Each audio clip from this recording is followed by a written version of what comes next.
Madame, monsieur, bonsoir. Merci de suivre votre magazine de décryptage d'informations politiques.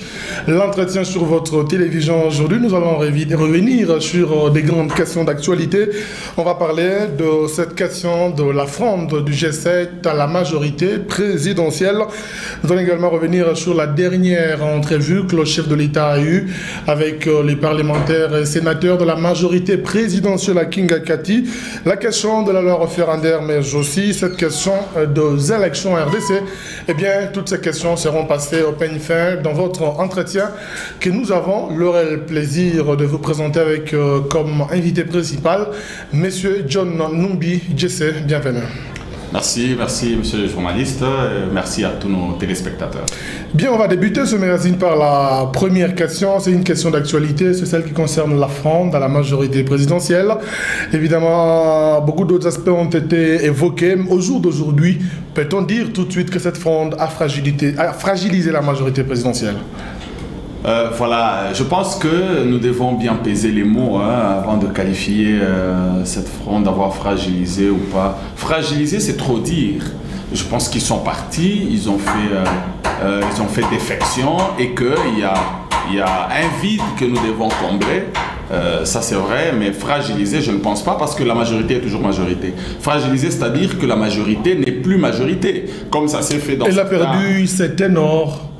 Non, pas ses ténors. Elle a perdu certaines personnalités. Voilà. Certaines personnalités, bien sûr, que nous respectons, mais il ne faudrait pas aller de là à dire que la majorité est fragilisée, c'est trop dire. Vous voyez, il y a des pays où, après une fronde pareille, le gouvernement doit démissionner parce que la majorité n'existe plus. Mais chez nous, ce n'est pas le cas. Vous imaginez, de 380 à peu près députés que nous avions, nous avons encore 315 députés. Donc, la majorité, vous la maintenez. Alors, s'il faut entrer au fond de cette lettre de G7, M. Jesse, les détenteurs de cette lettre, ceux qui l'ont rédigée, qui étaient avec vous d'ailleurs, pensent qu'il y a des intentions de revoir cette constitution pour pérenniser le chef de l'État. Je pense que le domaine des intentions, c'est un domaine subjectif. Et moi, je ne voudrais pas débattre sur la subjectivité. Et je ne pense pas que d'éminents hommes d'État devraient se concentrer sur des suspicions ou sur des procès d'intention. On ne gère pas un pays avec des états d'âme. Lorsque l'on voudrait être un chef d'État, lorsque l'on voudrait être un homme d'État, on doit savoir dépasser certains sentiments et certains états d'âme. Je pense qu'on ne peut pas gérer un pays avec des sentiments, avec des états d'âme, avec des suspicions. Nous devons nous baser sur des faits. Les faits, c'est que le chef de l'État n'a jamais décidé de glisser, ce qu'ils appellent glisser, ou de briguer un troisième mandat. Jamais. Le chef de l'État l'a même dit il y a quelques jours que je n'ai jamais participé. Donc ça n'a jamais été même sur la table de débat au niveau de la majorité. Donc, si cette question n'a jamais été sur la table de la majorité, alors ceux avec qui vous étiez, ils ont vu, ils ont participé à toutes ces choses. Vous ne voyez pas qu'il y a quelque chose que vous cachez derrière. C'est là que nous devons, oui, effectivement, vous avez raison, c'est là que nous devons nous poser la question.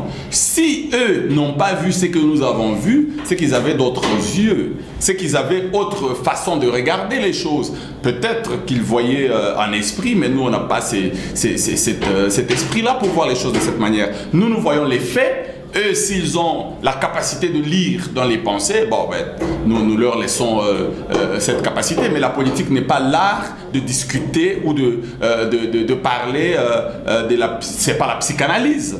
Nous n'allons pas chercher à lire les pensées des gens. Si vous n'avez pas cette intention, qu'est-ce que vous lisez entre les lignes par rapport à leurs intentions? Nous ne savons rien dire. Nous avons constaté des gens qui sont partis de notre famille. Vous savez, nous n'allons pas prêter des intentions. C'est ce que nous ne voulons pas que l'on nous prête. Nous nous disons, c'est des grands hommes responsables. Ils ont jugé de partir pour leur stratégie. Sûrement, ils ont un calcul politicien. Et nous pensons que c'est de bonne guerre. C'est tout à fait normal qu'ils puissent partir s'ils ont d'autres calculs. Vous savez, les alliances se font et se défont en politique. Lorsque l'on est ensemble, c'est pour un objectif donné. Mais lorsque vous ne vous retrouvez plus dans cette démarche, nos amis, je suppose, parce que les partis politiques sont créés pour avoir le pouvoir et le conserver, je suppose que nos amis sont à la quête du pouvoir un peu plus grand que ce qu'ils avaient aujourd'hui. Mais ils veulent d'abord, dans un premier lieu, protéger cette constitution. C'est ça l'épicentre ou le leitmotiv de l'ère des marches actuellement. Non, ça c'est faux et archi faux, parce que le premier garant de la constitution, c'est le chef de l'État. Et la majorité est en train de travailler dans cette constitution. Que l'on nous démontre. Je voudrais voir ces gens du G7 nous dire aujourd'hui où est-ce que nous avons violé cette constitution. Quand ils disent qu'ils veulent la protéger, mais nous la protégeons tous. C'est ça notre combat. Tous nous sommes Congolais et tout ce que nous voulons, c'est que la Constitution soit respectée. Et le premier à respecter cette Constitution, c'est le chef de l'État, c'est le gouvernement de la majorité. Et vous pensez qu'il y a volonté de respecter cette Constitution? Si l'on voit par exemple sur le plan élection, le processus à Morcel, ça bloque un peu au niveau de la CENI. Il n'y a pas de calendrier équilibré que les opposants réclament et veulent de tout le feu. Voilà, ici je voudrais que nous puissions comprendre une chose, M. José. Premièrement, c'est que l'on ne doit pas faire de l'amalgame. On ne doit pas nous accuser de tout et de rien. Nous sommes au gouvernement, certes, mais la CENI n'est pas du gouvernement, n'est pas l'émanation du gouvernement. Il y a la société civile, l'opposition, donc, la majorité. Si nous avons des questions à poser à la CENI, nous devrons les poser à la CENI. Mais la CENI n'a pas de moyens, c'est le gouvernement qui doit doter la CENI de moyens conséquents. Non, mais la CENI n'a pas de moyens. Est-ce que la CENI vous a présenté cette situation comme telle? Je voudrais que nous puissions nous en tenir à ce qui est. Lorsque l'on parle des moyens au niveau des élections des gouverneurs, ça c'est une autre question. Mais il y a d'autres étapes, tant d'étapes qui devraient être... c'est une autre question importante. Oui, mais c'est une question importante. Parce que la Cour constitutionnelle dit, avant toute autre élection, pour les élections de gouverneurs... Qui vous dit que la CENI ne reçoit rien? Qui vous dit que la CENI Parce que pour les élections de gouverneurs... Mais nous ne devons pas donner de l'argent. Il n'y a pas de moyens. Non. Pour les élections de gouverneurs, parce que ce n'était pas budgétisé. Et dans l'entretemps, la Cour constitutionnelle dit avant toute autre élection, il faut qu'il y ait d'abord les élections de gouverneurs. Oui, c'est la Cour constitutionnelle qui l'a dit. Et je ne vois pas où est le problème. C'est ce que l'opposition pense qu'il y a une certaine complicité tendant à glisser. Non, mais vous pensez que lorsqu'on doit organiser les élections des gouverneurs, cela va empêcher les autres échéances? Je ne pense pas. Je ne pense pas. En quoi cela empêchera? Les élections des gouverneurs, ça demande quelques millions de dollars. Si on les débloque, si on les budgétise l'année prochaine, nous aurons ces élections et nous aurons les autres élections. Et si elles seront budgétisées, par exemple, pour 2016, n'y a-t-il pas moyen d'équilibrer le calendrier? Parce que la Cour constitutionnelle demande à la CENI de réévaluer son calendrier. Oui, ça c'est le travail que nous attendons que la CENI nous propose. Nous pensons aussi, nous l'avions dit sur ce plateau, que le calendrier actuellement, il est difficile de le respecter compte tenu des contraintes, surtout des contraintes financières. Alors nous nous sommes dit, il est important que nous puissions réaménager le calendrier. Mais même alors, quand on aurait... La CENI proposerait un nouveau calendrier, il faudra que tout le monde se mette d'accord. C'est là que nous disons nécessité d'un dialogue, nécessité de se regarder dans les yeux pour que nous puissions réévaluer ou restructurer ce calendrier afin d'aller aux élections paisibles. Ce dialogue, ce n'est pas un fond fuyant, comme le disent certains autres acteurs, aller au dialogue à quelques mois des élections, c'est aussi une autre affaire, comme on ne peut pas y revenir. Restructurer, aller au dialogue, c'est peut-être une autre forme, ouvrir une brèche vers la transition. Ben, vous savez... Comme le dit la dynamique de l'opposition. Mais moi, je dois vous dire une chose qui est vraie, qui est très importante. Pensez-vous que ce que le Congolais veut, c'est juste les élections? Je ne pense pas. Il faudrait que l'on arrête à présenter les élections comme l'aubaine, comme... une priorité. Comme la fin de toute chose. Non, c'est pas ça. Ce que le Congolais veut, c'est la paix. Ce que le Congolais veut, c'est la stabilité. Ce que le Congolais veut, c'est le développement. Il veut aussi l'alternance, non, l'alternance, c'est un moyen pour nous permettre d'aller au développement, mais ce n'est pas une fin en soi.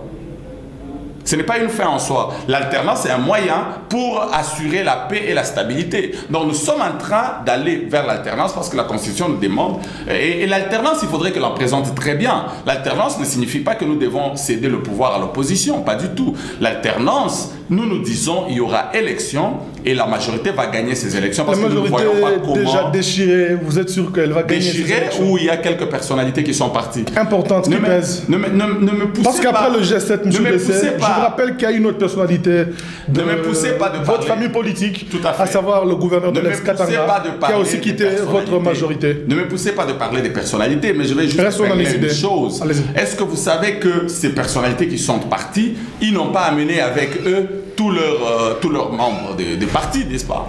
Vous savez très bien qu'il y en a d'autres qui sont partis seuls et que le parti est resté. Vous savez très bien cela. Donc, ne pensez pas que c'est Vous parlez de ces membres qui ont refusé d'obtempérer aux décisions de leur autorité morale, M. Dessay. Non, mais je ne sais pas comment fonctionnent d'autres partis politiques, mais à ce que je sache, ce n'est pas l'autorité morale qui décide dans un parti politique. C'est ce qui est tout à fait démocratique. Vous savez, lorsque l'on demande la démocratie, il faudrait que la démocratie commence à la base. Vous ne pouvez pas faire une manipulation politicienne, parce que quand vous adhérez dans un parti, vous devez respecter non seulement l'autorité morale du parti, mais également les ordres qui sont établis. Vous devez respecter la discipline du parti et non pas l'autorité morale. Parce que si nous allons dans cette logique... Et dans le cas d'espèce, comment vous situez cette question? Non, mais moi je pense qu'il y a certaines autorités morales, que vous appelez autorités morales, qui ont un peu outrepassé leurs limites selon les membres de leur parti. Nous, on ne connaît rien de ce qui se passe dans ces partis-là, mais nous constatons que dans certains partis, les autorités morales sont parties et ont laissé leur parti. Alors, ces partis qui sont du G7, certains d'ailleurs ont commencé à se fixer, comme le cas du MSR désormais qui fait partie de l'opposition. Vous avez lu cette lettre que le parti a adressée au président de l'Assemblée nationale pour finalement lui faire voir que désormais le MSR fait partie de l'opposition. C'est quand même une perte énorme parce que MSR était presque deuxième ou troisième parti au niveau de la majorité présidentielle. C'est vrai, c'est un grand nombre des députés qui sont partis. Nous ne dirons pas ici que nous ne regrettons pas le départ. C'est une séparation douloureuse. Nous souhaiterions continuer la bataille ensemble. Mais enfin, ils sont partis. Nous constatons qu'ils sont partis et nous disons qu'il y aura... personne n'est indispensable, donc nous arriverons à couvrir. Je dois aussi vous dire une chose. Est-ce que vous savez que pendant que les uns partent, il y en a aussi qui viennent? Ceux qui viennent, c'est pas peut-être par rapport aux intérêts. Parce que même ceux qui ont, par exemple, hésité de démissionner, je vous le rappelle, ils ont été remplacés. Est-ce que vous pensez que ceux qui sont partis ne sont pas partis par les intérêts? L'histoire nous dira plus. L'histoire nous en dira plus. Peut-être que c'est pour des intérêts juste égoïstes et personnels. Donc moi je ne pense pas que ceux qui reviennent, c'est seulement pour les intérêts. Sinon, on commencerait à se faire des procès d'intention. Nous disons, c'est en âme et conscience qu'ils sont partis. Ils ont décidé de partir. Nous avons constaté leur départ et nous avançons. D'autant plus que nous avons encore la majorité. Mais il ne pouvait qu'en être autrement que ces gens puissent aller dans l'opposition, dans la mesure où chez nous, ils sont pas là. Tous n'ont pas encore confirmé qu'ils sont dans l'opposition. Pour nous qui sont... À part le MSR, aucune autre formation n'a précisé qu'elle est à l'opposition. Qu'ils disent être dans l'opposition ou pas, ils ne sont pas avec nous. Voyez-vous? Donc s'ils ne sont pas avec vous, ils sont de l'autre côté, c'est ça? Ils sont de l'autre côté. C'est naturel. Pour nous, c'est comme ça. Et ce n'est pas une force actuellement qui risque de monter et faire face à la majorité aux élections de 2016, les élections pour lesquelles le chef de l'État ne sera pas candidat. Vous savez que la force de la démocratie, c'est aussi la force des forces en présence, des partis en présence. Donc pour nous, ça ne fait que renforcer la démocratie. Si vous vous retrouvez dans un pays où vous êtes en train de faire 99%, nous douterions de cette démocratie. Donc nous pensons que plus il y a cet équilibre de force, la démocratie grandit. Donc pour nous, ça ne nous inquiète pas, c'est la victoire de la démocratie. Alors, on va un peu revenir sur les revendications soit des opposants ou de la Fronde, de la majorité. Certaines personnes ou ces gens parlent d'un calendrier électoral qui doit être équilibré. Est-ce que c'est l'une des voies de sortie à cette crise? Un calendrier électoral ne peut pas être une raison pour la fronde de parti. Évidemment, pour protéger la Constitution. Non, d'autant plus que... Par rapport au mandat du chef de l'État, nous avions déjà parlé de ce calendrier en son temps. Et d'ailleurs, nous avions proposé un calendrier faisable que nos amis de l'opposition, suivis par les frondeurs que vous appelez G7, ils les ont suivis sur cette voie, alors que nous avions déjà sonné d'alarme à l'époque pour dire que ce ne sera pas possible de faire des élections, un calendrier global comme ils avaient demandé. Donc pour nous, nous disons, nous avons besoin d'un calendrier adapté à que la les autres période. appellent équilibré. Équilibré, ou je ne sais pas comment on peut donner le temps. Que dites-vous par rapport à la hiérarchisation de ces élections? Selon vous, qu'est-ce qui doit être fait? Parce qu'il y a tout un débat au sujet de la hiérarchisation même des élections. Vous savez, nous allons faire la démocratie. Notre problème, ce ne sera pas les élections présidentielles ou les élections locales ou les élections de ceci, de cela, pour qu'on ne nous prête des intentions. La démocratie à la base. Pour que l'on ne nous prête des intentions. Nous avions toujours dit, pour nous, c'est d'abord la démocratie à la base. Mais le grand problème actuellement, c'est que nous devons discuter. C'est après cette discussion que nous allons ensemble nous fixer pour dire nous commencerons par telle ou telle autre élection. Mais ça ne doit pas venir, nous ne devons pas suivre un monsieur qui parle à la télé et nous dire commençons par tel et nous commençons. Non, nous sommes quand même des responsables, nous devons nous asseoir, discuter pourquoi commencer par ci, pourquoi commencer par là. Et voilà, nous pourrons décider. Pour nous, le plus important, c'est sauver la démocratie. Nous n'allons pas dire commençons seulement par ceci ou par cela, nous sommes prêts au dialogue. Alors, on va peut-être aborder l'autre aspect qui concerne cette loi référendaire qui est d'ailleurs en gestation au niveau de l'Assemblée nationale. Pourtant, selon les deux députés, notamment le député Mouadan Vita, il dit que ce sera une loi qui va aider la République à résoudre certains problèmes dans l'avenir. Mais dans la conception des acteurs politiques, c'est que cette loi peut venir évidemment pour faire en sorte que l'on puisse changer la Constitution et que cela soit taillé évidemment sur le chef de l'État. Quelle lecture faites-vous à propos? Non, mais d'abord, je voudrais dire que nous n'allons pas commencer à jouer au cache-cache. Est-ce qu'il y a de mal à réviser la Constitution? Est-ce que c'est un problème? Est-ce que ce n'est pas d'organiser un référendum? Eh bien oui, c'est parce que c'est prévu dans la Constitution. Avant même de parler de la loi référendaire, le référendum lui-même, il est organisé, il est reconnu, il est constitutionnel. Donc il y a des matières qui nécessitent effectivement que l'on recourt au référendum. Et cela est reconnu dans la loi. Et il y a tant d'articles que je ne veux pas déballer ici qui reconnaissent effectivement que nous devons aller au référendum. Donc moi, ça ne pose pas un problème. Est-ce que c'est opportun, l'opportunité? Parce qu'on s'approche vers la fin du mandat et les autres regardent le Congo d'en face, la même procédure. En RDC, probablement, ça risque d'être même la même chose. Vous ne voyez pas que c'est... José, et dans ce pays, on a appris beaucoup de mots. On est en train aujourd'hui de nous raconter trop opportun. Les enfants ont même appris à noter ça. Maîtriser opportun. Vous savez, l'opportunité, c'est quoi? L'opportunité, c'est que la Constitution a prévu qu'il y ait une loi référendaire. Lisez l'article 5 de la Constitution. L'opportunité, c'est qu'il y a des matières qui nécessitent, aujourd'hui ou demain, qui nécessitent que l'on puisse recourir au référendum. Voilà l'opportunité. L'opportunité, c'est que les députés nationaux sont en plein mandat. Vous voulez que M. Simplice et son frère Mouadan Vita ne puissent jamais proposer une loi? Mais s'il est prêt à proposer une loi, si c'est ça que lui il a travaillé pendant 5 ans, pendant 3-4 ans, il aurait pu faire avant, pourquoi le faire? Non, mais c'est maintenant qu'il a fini la préparation de cette loi. Vous savez, préparer une loi, on ne le fait pas du jour au lendemain. Ça demande tout un travail. Il faut plutôt féliciter Honorable Simplice pour le travail qu'il est en train de faire. Moi, je pense que nous ne devons pas empêcher. C'est plutôt ça qui est anticonstitutionnel. José, on doit arrêter de diriger le pays ou de manipuler l'Assemblée par dehors. Ce ne sont pas les députés de l'opposition qui doivent décider de ce que l'Assemblée doit faire.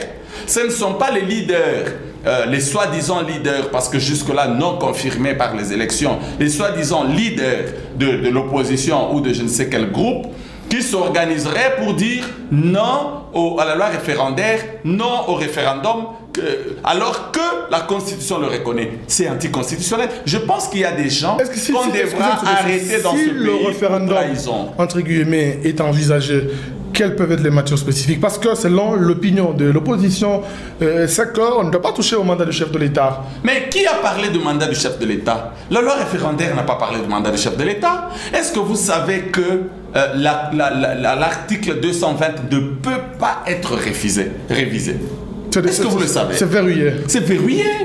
Je ne sais pas comment les gens comprennent cela. Nous avons toujours dit que cet article ne changera jamais. Nous ne réviserons jamais cette constitution, ou plutôt cet article. Mais il y a tant de matières qui méritent que l'on rediscute.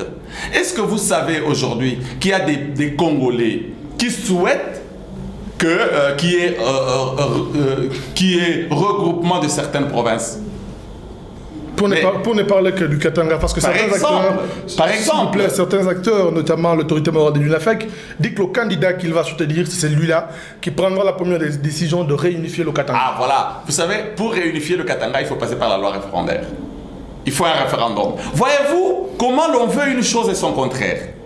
Comment allez-vous réaménager, ou plutôt regrouper le Katanga, si on n'avait pas la loi référendaire? Voilà pourquoi l'opportunité est là. Pour les Katangais, je pense que nous devons soutenir Simplice pour qu'il puisse présenter cette loi et que nous puissions avoir l'opportunité d'organiser le référendum le plus tôt possible. Donc pour moi, je pense qu'il y a opportunité et il y a même nécessité. Il y a même urgence. On va peut-être refermer ce magazine par la dernière question. Elle concerne le découpage.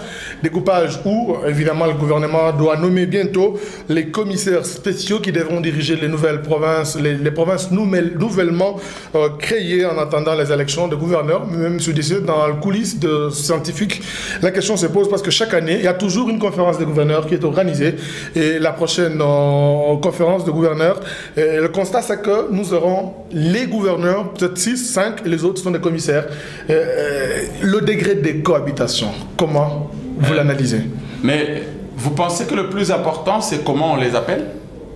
Je pense que le plus important, c'est le travail qui doit être fait. Ou il fallait directement les appeler gouverneurs. Le pouvoir a peut-être peur de les appeler gouverneurs indirectement. Non, on respecte seulement la Constitution parce que selon la Constitution, les gouverneurs sont élus. On ne peut pas nommer des gouverneurs. Mais ils vont jouer le rôle des gouverneurs. C'est vous qui le dites. Mais ils n'auront pas tout le plein droit comme les gouverneurs. Parce que les gouverneurs dépendent directement des assemblées provinciales, mais les commissaires généraux dépendent du ministère de l'Intérieur. Ça veut dire ils n'ont pas le même pouvoir que les gouverneurs. Ça veut dire que ceux-là ne peuvent même pas participer à la conférence des gouverneurs. Vous savez, il y a des questions qui sont fondamentales pour notre peuple, c'est que nous ne devons pas laisser un vide. On ne peut pas aller dans l'ingouvernabilité, on ne peut pas laisser aujourd'hui, comme cette situation que nous vivons aujourd'hui au Katanga, où nous n'avons pas de gouverneur. Et ce n'est pas...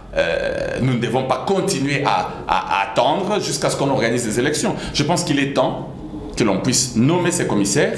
Et la population, c'est que la population attend, c'est que ces commissaires viennent vite parce que nous avons des questions à résoudre. Vous savez, aujourd'hui, il y a déjà certains coins qui sont presque paralysés parce qu'il n'y a pas d'autorité. Donc je pense qu'il est très important et même urgent que l'on puisse nommer des commissaires. Et cela est constitutionnel. Alors, un petit mot par rapport à, d'ailleurs, vous l'avez bien souligné, à cette démission du gouverneur de la province du Katanga.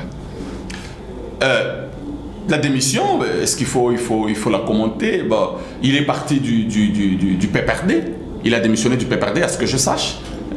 Le PPRD n'est pas mon parti, je ne représente pas le PPRD, je suis de l'ECT, donc pour nous, c'est une affaire du PPRD. Vous allez aussi dire comme les autres qui disent que c'est non un événement. Non, nous ne disons pas ça, nous disons c'est au PPRD d'évaluer si c'est un problème chez eux. Bon, nous, par rapport à l'ECT, ça ne pose pas de problème. Non, par rapport à l'ECT, ça ne pose pas de problème parce que l'ECT continue à vivre normalement. Donc pour nous, il n'y a vraiment pas de problème. Le PPRD a perdu un membre de taille. Bon, pour nous, c'est cette démission qui est reconnue, qui est réelle. Alors, s'il faut faire un résumé de tout ce qui a été dit, la fronde G7, troisième lettre de cette fronde, également cette question de Kingakati où vous êtes retrouvés, la majorité avec le chef de l'État, la loi référendaire et les élections, en résumé dans 2 minutes 30. En résumé, ce que nous dirons, José, c'est que le chef de l'État n'a jamais et ne cherchera jamais à trahir sa nation. Il est le garant de la Constitution, il a prêté serment sur cette Constitution il ne la trahira jamais. Ça, c'est le premier élément qu'il faut retenir. Le deuxième élément, c'est que la majorité existe. Il y a eu des petits problèmes, il y a eu des gens qui sont partis, des personnalités importantes. Nous regrettons leur départ parce qu'ils nous ont peut-être mal compris ou peut-être qu'ils avaient des agendas cachés. L'histoire nous le dira un jour, mais la majorité continue. Et ça, c'est très important pour la stabilité dans notre pays. Parce que si c'était le contraire, vous imaginez, le gouvernement devait démissionner, ou le chef de l'État devait essayer de retrouver une autre majorité, et voyez les difficultés devant lesquelles on serait. Mais heureusement que les membres de la majorité, fidèles au chef de l'État, fidèles à l'autorité morale, sont toujours là, et la majorité continue. Nous continuons à gouverner. Pour quel avenir ? Pour l'avenir radieux, vous savez, nous avons une vision dans la majorité, nous servons la nation. Nous ne sommes pas là pour plaire à certaines personnalités, mais nous sommes là pour servir la nation. Donc c'est ce qui est plus important. Un autre élément, c'est que le gouvernement ne va pas se distraire avec tout ce qui se passe et tout ce qui s'est dit dans les médias. Parce qu'aujourd'hui, c'est devenu une distraction. Quand on commence à se raconter n'importe quoi, les gens commencent à raconter leur vie par-ci, par-là. Ce n'est pas ça qui est le plus important. Le peuple, ce qu'il attend, ce n'est pas pour que nous puissions discuter de notre vie. Le peuple, ce qu'il attend, c'est que nous puissions le servir, c'est que nous puissions améliorer son social. Voilà le plus important. Et le chef de l'État le sait. Nous avons 15 mois devant nous pour travailler sur le social jusqu'à ce que viennent les nouvelles institutions élues. Alors nous céderons le pouvoir au prochain président élu. Voilà ce que prévoit la Constitution et c'est ça que le peuple doit savoir. Ce n'est pas un problème de date, c'est un problème d'élection. Et de délai constitutionnel aussi, c'est ça? Ouais, délai constitutionnel, c'est-à-dire quoi? Le délai constitutionnel, c'est-à-dire le chef de l'État en place partira quand il y aura un président élu. Même au-delà de 2017. Non, mais ne cherchons pas à interpréter. Par rapport aux 5 ans. Non. C'est ça, absolument. Non, lisons la Constitution. La Constitution dit qu'il y aura élection dans 5 ans. N'est-ce pas? Qu'il a un mandat de 5 ans et il partira lorsqu'il y aura un président élu. Merci. Donc nous partirons lorsqu'un président élu sera là. Monsieur Jesse, merci d'avoir accepté notre invitation. Merci beaucoup. Voilà, madame, monsieur, votre magazine Soit Faire. Merci de l'avoir suivi. Il passe sur RTIV, mais également sur des réseaux sociaux, notamment YouTube et Facebook. L'on se retrouve la prochaine fois. Au revoir.